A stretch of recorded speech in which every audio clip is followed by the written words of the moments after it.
Welcome, everyone, to the Two Bros Wrestling Show. I am Kevin. Obviously, as you can see, Doug is not here. We have had a last-minute pivot in our broadcast schedule, partially due to Doug unable to join this evening, but also because we have had some breaking news in the world of professional wrestling that we definitely want to get into. So it is an abbreviated edition tonight. Let's get straight to that news, and we will have our topic that we had planned on the Triple H era at another date in time when we have more opportunity to talk about it, especially with Doug being here. But before we get into any of that in future weeks, we got to address the elephant in the room. We're going to do a news edition of the Two Bros Wrestling Show, starting with some of the biggest news we've had in a while and something that is definitely going to be worth monitoring as we move forward. We start this week with the latest on the rape and sex trafficking allegations against former WWE CEO Vince McMahon. What we have learned within the last few days is that case will now not be heard in a courtroom anytime soon. The reason for this delay is big news in and of itself, and something that we have reported on here on the Two Bros Wrestling Show that was coming. Well, it is now here. The federal government has basically asked for the stay of the trial that would have taken place regarding those sex and rape allegations by a former employee. And that's because the United States Department of Justice has officially moved forward with a case that we now know the filing was made this week by the U.S. Attorney's Office in the Southern District of New York. The office presented material to the federal court regarding a probe not into just Vince, but WWE, as well as the ex-head of talent relations, John Laurinaitis. This federal investigation has been ongoing for the last several years, and it looks now, though, as if they are ready to move forward with their case. The federal government investigation obviously is trumping everything else, meaning that there is now a stay, as mentioned earlier, on the case by Janelle Grant, who was the former employee that alleged horrific years of abuse by Vince as well as others. According to Grant's attorney, she consented to this stay when it was requested by the government.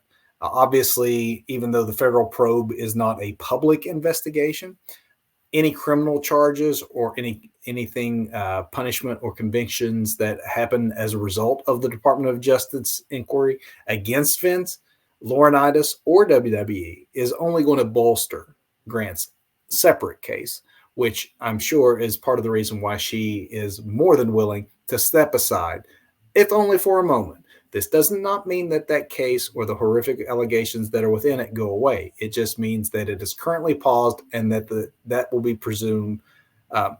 resumed at a later time once the federal government's investigation is over with and done, whatever case they have built up against him.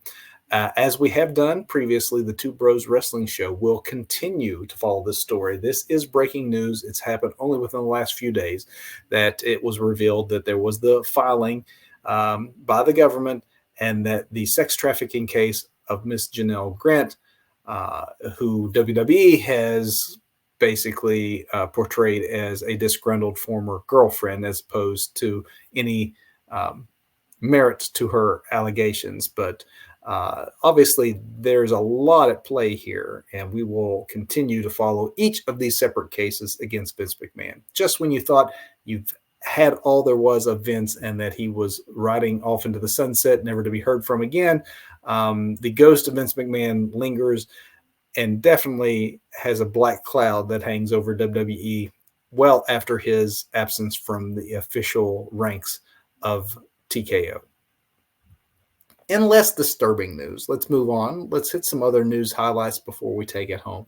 But in less disturbing news, but still big news nonetheless, there was a lot of buzz this week around AEW and their search for a programming home. We had conflicting news, which, of course, this week it started with word that Tony Khan was disappointed by the offer that was currently on this table for AEW programming, and that was vehemently denied by AEW almost immediately, and then was later refuted by other reporters. So, separating the fact from fiction when it comes to this, let's just break down what it is that we do know about AEW as they look for what their long-term broadcast future will be. We know where WWE is obviously going at the start of 2025, but AEW's current deal with Warner Brothers Discovery is expiring after this year as well. Tony has yet to secure the rights for Dynamite, Collision, and Rampage. Tony was asked about this prior to Double or Nothing, and he stated how well the negotiations in his mind were going and how optimistic he was for AEW and how this was all going to play out. Then, of course, comes this report that maybe he was disappointed with Warner Brothers Discovery offer to keep AEW. We don't know for sure. There's no way of knowing in Tony's mind what it is that he feels about the current offer, but it isn't. So you're going to be lowballing. There's going to be back and forth. It was reported by the Wrestling Observer and others that the money on the table is still game-changing money for AEW. It's still big enough bump to make AEW profitable, something apparently it is not the case currently. Dave Meltzer reported it would theoretically take $110 million annually to make AEW profitable. And the offer on the table is reportedly either this or way more than this, depending on who it is you choose to believe. Either way, it does mean AEW is likely to see an of balance sheets, secure talent, perhaps expend the budget. It would be game changing for whatever it is if this offer does come to pass. Accept it. Another thing that we know, though, about the offer on the table is that Warner Brothers Discovery is interested in keeping AEW on TNT and TBS, which is good news. The current offer is a lowball offer, but well, it's been well documented that Warner Brothers Discovery has been under cost-cutting measures for a while now, contracting and jobs, as it were. And so the fact that they want to keep AEW at all is a positive for the Federation. But another thing we know for sure is that the clock is ticking when it comes to the window of exclusivity for these negotiations. That expires in July, meaning that past the middle of our summer here, if there is no agreement in place, Tony Khan will be free to negotiate with others outside of Warner Brothers Discovery, shop AEW programming around elsewhere. The tricky part of this, of course, for Tony, is that many of the possible dance partners here are already taken. WWE obviously has their rights secured, and they have spread themselves out across traditional network, cable, streaming, and when you see their arrangement and who they currently are partnered with, it makes the available partners for AEW slightly less, and also not just slightly less, slightly inferior. It would be, let's just be honest, it would be fairly difficult for Tony Khan to have a better home than being on TBS and TNT. You don't want to move to lesser networks, and TNT and TBS are top 10 networks. And so if it works out with our current partner, I'm sure that's what is going to be best for all involved, including wrestling fans. So let's keep an eye on that as we move through July and see if there's any positive movement when it comes to the negotiations between AEW and Warner Brothers Discovery. The only negative thing that I have heard when it comes to these negotiations is that, unlike what many had hoped and previously thought, that at least at this juncture with the initial offer, streaming rights, and by that I mean pay-per-view streaming rights, are not really a serious part of these negotiations, at least at this time, which means you could get the AEW pay-per-views as you do the WWE pay-per-views to a streaming service. Unfortunately, that is not, at least now, what appears to be the case, but we will keep track of it. Hopefully it will work out for what's best for all, including fans. News this week, and unfortunately not positive, and that is more TNA. Door in creative continues. Earlier, executive Scott D'Amore was let go, and TNA is now just going through more turnover as a result and the fallout of that. Robert Evans, who is head, resigned last week, and as a result, this result rather of his frictions with management, and in addition to Sahidi, who has been part of the organization for a long time, was laid off. Sahidi was a director of creative with the 2019, worked for the prior TNA ownership, however, for 18 years before that. And then even before that, he was a creative director with WWE. So a lot of wrestling and organizational history and talent that he had accumulated and brought to, and was at this point, it's unknown over either of these spots for TNA. And this comes amid reports that there are other layoffs in the live events group of TNA as part of what is being called an overall effort. At a time when TNA has a very busy summer of live touring as well as tapings, so there's no way that this will not factor in or at least complicate those live events. And so more to come on this story as we have a lot to follow. So let's start to bring it home maybe a little bit with some positive news.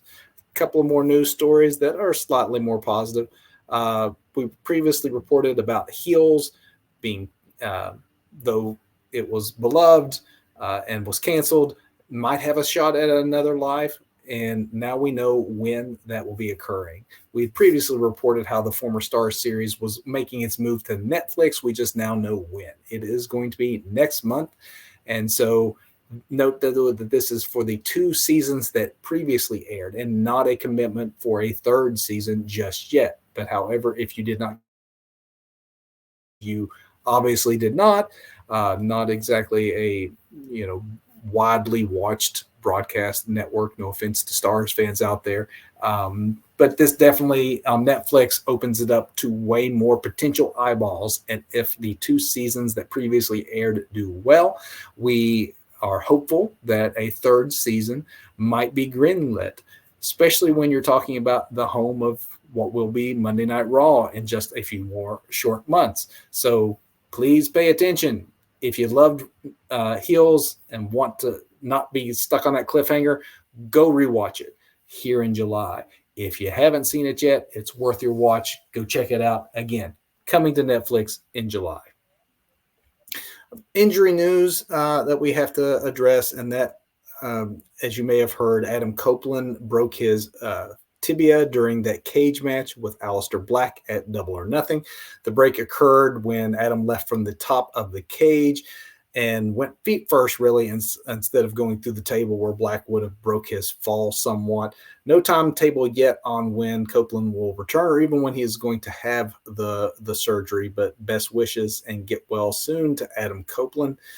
And then we'll end tonight's opening bell segment trying to track a lot of coming and goings in the world of professional wrestling that came to light over this past week. In particular, AEW is at the center of a lot of these. The biggest, of course, is the return of MJF, the long-awaited return of MJF, even longer-awaited return for a lot of people of the heel MJF, the MJF that we all really love. I know we take to heart our scumbag, but to see a more serious, a more angry, a more revenge-minded MJF really brings out the best in what that character has to offer. So very big news for AEW to get back one of their main eventers, and that will more, I'm sure, than cover for the number of losses that we're getting ready to talk about, since these are not as high profile as an MJF, but still we must note that we have a few folks end their relationship with AEW. One of those that has not been officially announced but is being reported is that Jake Hager has quietly exited AEW. Jake had been with AEW since episode 1 5 years ago. And then we've also lost 2 executives from the AEW team, and those were publicly announced by those executives themselves. And that would be one, Mark Henry, as well as the legendary Arn Anderson, both not renewing their contracts with AEW. And then finally, I guess we could presume that Ethan Page has also left AEW, considering his surprise appearance this week on NXT, inserting himself directly into the NXT main event scene. So good for the talented Ethan Page, and also good for NXT, who continue their strong run and momentum, not just by debuting Page this week, but they also shocked viewers with the word that next week's women's championship match on pay-per-view will have Roxanne Perez defending that title against TNA Knockouts champion Jordynne Grace.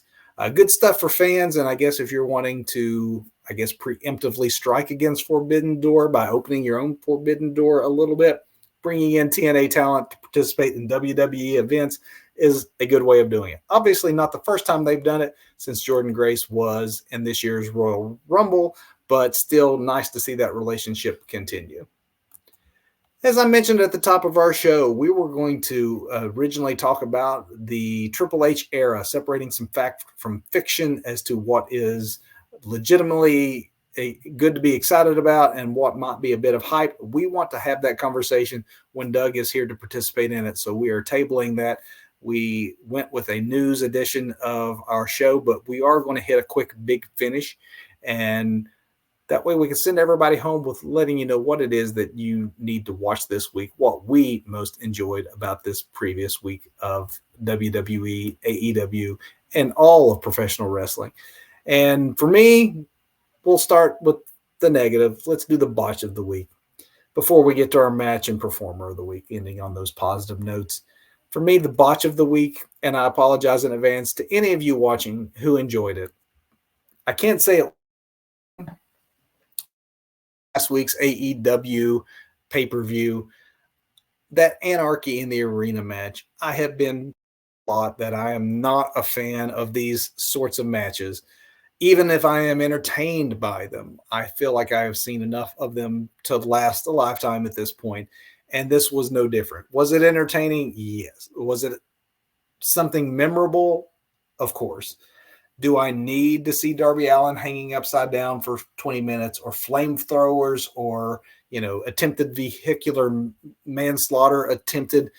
No, it's just a lot. I am a fan of wrestling in many of its flavors, and that includes hardcore and some different concept of matches.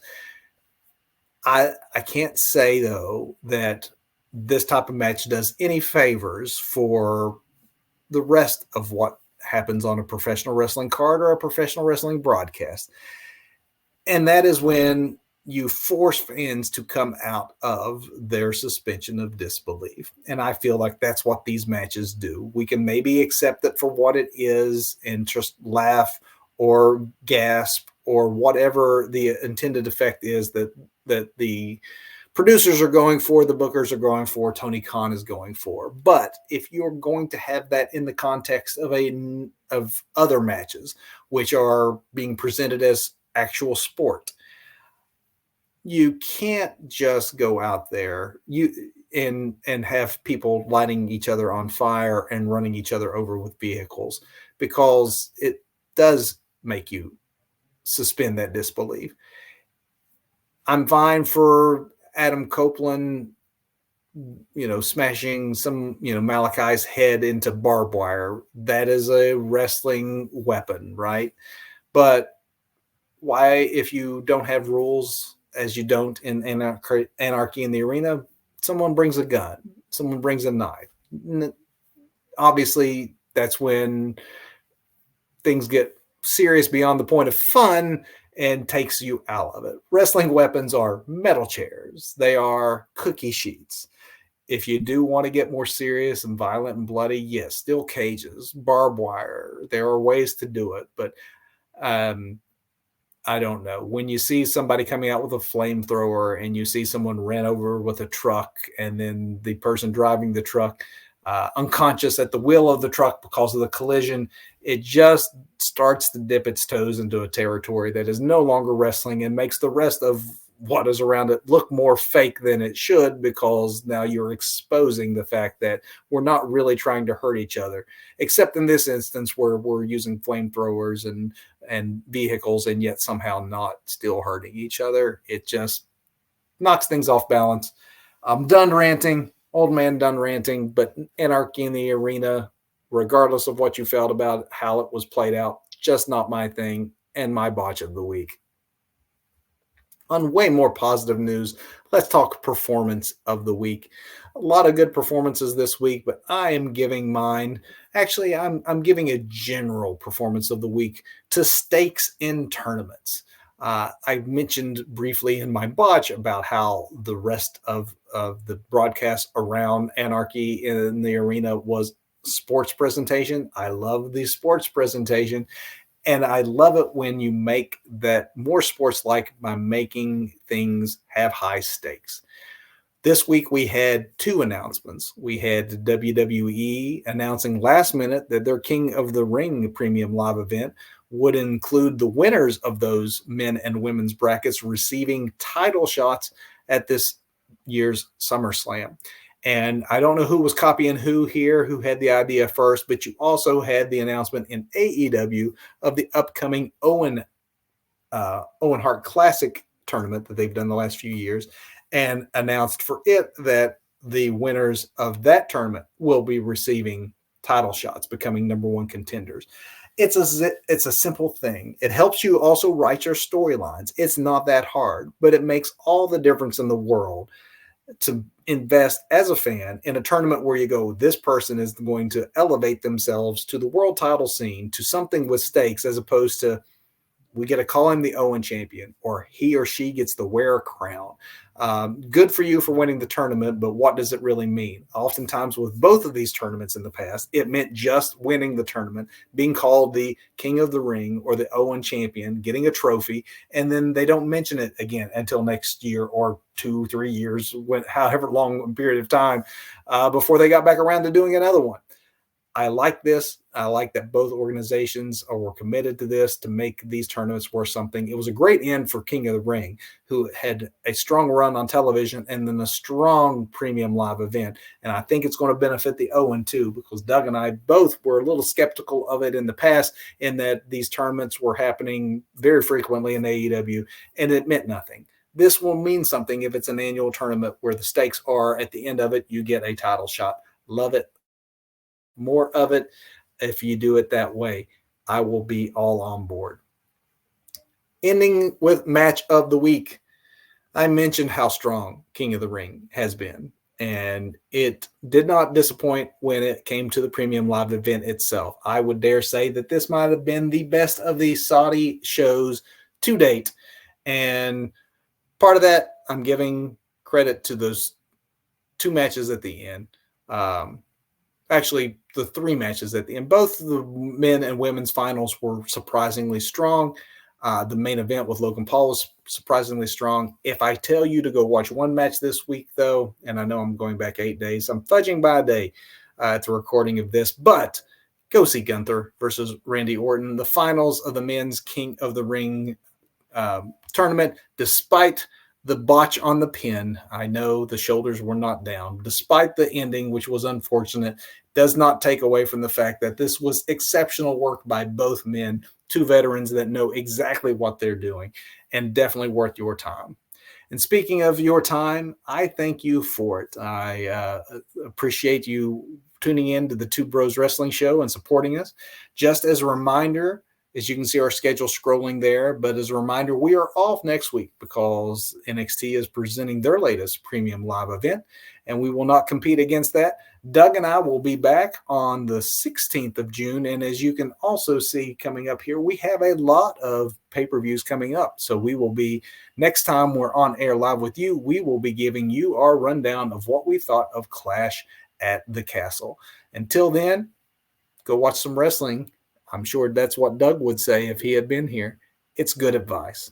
We'll see you next time. Thanks, fans.